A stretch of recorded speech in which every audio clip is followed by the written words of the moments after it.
تو الحمدللہ ہم نے اس سال MTM یعنی مفتی طارق مسعود فاؤنڈیشن کا اعلان کر دیا ہے، اور مفتی طارق مسعود فاؤنڈیشن کو ہم نے رجسٹرڈ کرا لیا ہے، اور الحمدللہ ہمارے پاس ایک کام کرنے کے لیے ٹیم بھی ہے، چیریٹی اکاؤنٹ بھی ہمارا کھل چکا ہے، اور صرف پاکستان میں نہیں، امریکہ میں بھی الحمدللہ۔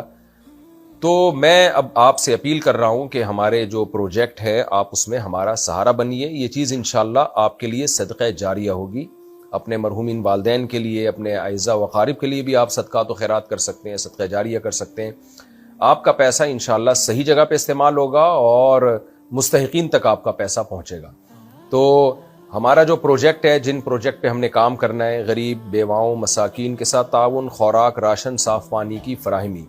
بہت سے گاؤں دیہات ایسے جہاں صاف پانی نہیں ہے اور وہ گندا پانی پی پی کے بیمار ہو رہے ہیں۔ مسجدوں کی تعمیر بھی ہم نے کرنی ہے، حفظ اور ناظرہ کے قرآن کے مدارس کا قیام، ہنگامی حالات میں مدد کی فراہمی۔ آپ کو پتہ ہے جب بھی کوئی ڈیزاسٹر آتا ہے، ملک میں کھلبلی مچ جاتی ہے، سندھ میں سیلاب آیا تھا، کیا حال ہو گیا تھا، آپ نے دیکھی ہوں گی وہ ویڈیوز کہ ہم کس طرح خوراک لے کے ایسی جگہوں تک پہنچے جہاں تک عام آدمی کے لیے پہنچنا بہت مشکل تھا۔ ایسے ڈیزاسٹر اللہ نہ کرے اگر ہمارے ملک میں آتے ہیں تو ہمیں ہنگامی حالات میں ان کی مدد کی ضرورت پڑتی ہے۔ تو ہم مفتی طارق مسعود فاؤنڈیشن کے ذریعے انشاءاللہ ایسے حالات میں بھی اپنے ملک کا سہارا بنیں گے، اپنی قوم کا سہارا بنیں گے۔ فلسطینی مسلمانوں کی مدد اور آباد کاری کا پروجیکٹ، فلسطین کا کیا حال ہوا ہے، حشر نشر ہو گیا وہاں غزہ میں، تو وہاں تک بھی انشاءاللہ ہم امداد پہنچائیں گے۔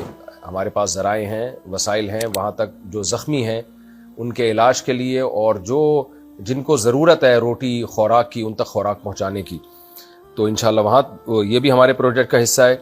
اس کے علاوہ مفت علاج کے لیے ڈسپینسریوں کا انتظام کرنا اور مستقبل میں فری ہسپتال کا قیام، یہ فیوچر کا ہمارا پلان ہے، لیکن فوری طور پر کوئی ایسی ڈسپینسری جس میں جو ایک عام طبقہ وہ آسانی سے اس میں اپنا علاج کرا سکے، وہ فوری طور پر انشاءاللہ ہمارا ارادہ ہے۔ اسی طرح نوجوانوں اور بے روزگاروں کے لیے مختلف خود کفالتی منصوبوں کا پروجیکٹ۔ بہت سے نوجوان کمانے کی طاقت ہوتی ہے لیکن ان کے پاس روزگار نہیں ہوتا، تو بجائے ہم ان کو بھکاری بنائیں، ہم ان کو روزگار مہیا کریں۔ الحمدللہ میں پرسنلی یہ کام کر چکا ہوں، تو اگر آپ لوگ اس میں تعاون کرنا چاہیں اور ایسے بے روزگاروں کو ہم تعاون فراہم کریں، وہ تعاون بائک کے ذریعے بھی ہو سکتا ہے، موٹر سائیکلوں کے ذریعے، رکشوں کے ذریعے بھی ہو سکتا ہے، ٹھیلے وغیرہ کے ذریعے بھی ہو سکتا ہے، تو وہ تو جیسے جیسے کام بڑھے گا انشاءاللہ وہ راہیں کھلتی چلی جائیں گی۔ تو ڈسکرپشن میں مفتی طارق مسعود foundation.org اس کا ہم نے لنک بھی دے دیا ہے۔ یہ جو اس فاؤنڈیشن کی ویب سائٹ ہے،